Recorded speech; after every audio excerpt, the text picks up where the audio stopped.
So one small detail I left out in the last video is that when all of the potassium ions are rushing out of the cell, we're having a bunch of positive charge leave the cell.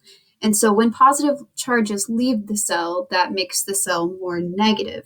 So during repolarization, the membrane flips again. So now we have a positive charge on the outside and a negative charge on the inside. But it might not be the right negative charge, right? Because we hyperpolarized, too much stuff left because the cell was freaking out about trying to get back to equilibrium. So now we have too much negative here, so to speak.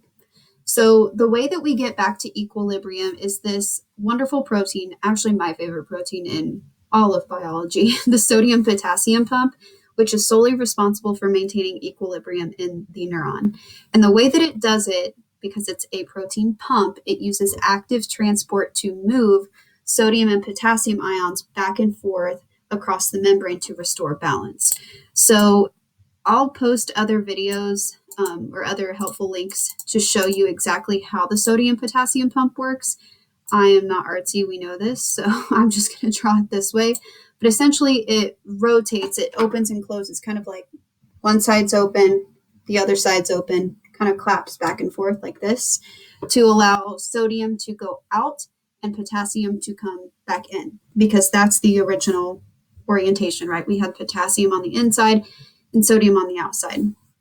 So when we are using the sodium potassium pump, there is a very specific number in the way that it can move potassium and sodium in and out of the cell. And that is for every 3 sodium ions that will move out, we will have 2 potassium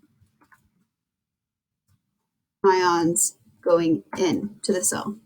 And the reason why we want to do that is because when we look at how the cell was originally charged, it's negative, right? So we want to be pushing more positive charge out than we want to be letting back in. So the net flow is positive charge out, so the inside of the cell is becoming more negative.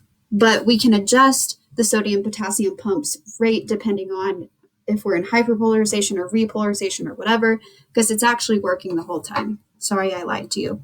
So I'm going to move 3 sodium ions out through the sodium potassium pump and 2 potassium ions in. And I'm going to do this again. 3 sodium out, 2 potassium in. And you'll see that we're pretty close to equilibrium, right? Some of these ions are going to stay in different places. It's not a big deal. In reality, we need both of the ions on either side of the membrane for different functions, but generally speaking, this is what we want. And so when we are returning to resting, the last stage is called return to resting, like I already said, and that's purple on this diagram. So you can see it's going back up to that original black line that we had of resting. And at this point, we should still have the membrane voltage at about negative 70 millivolts, which is better than what we were at because we were a little bit below that, but now we have returned to normal. The inside of the cell is negative with respect to the outside of the cell, which is positive, and we have effectively fired the neuron. So firing of the neuron just means the firing of an action potential. And that change in voltage, how we're going from negative to positive and then back to negative, that creates such a difference in the environment that cells can respond to it. And eventually things called neurotransmitters will be released that stimulate other cells and blah, blah, blah, blah, blah. But that change in voltage is what actually causes a neuron to fire. So in reality, this membrane doesn't just stop here, right? It's not just this small section. We're going to have tons of pieces of membrane that will keep going all the way across the neuron. So it's kind of like a wave effect. We have a positive charge here and then it becomes negative again, and then back and forth, kind of like a wave.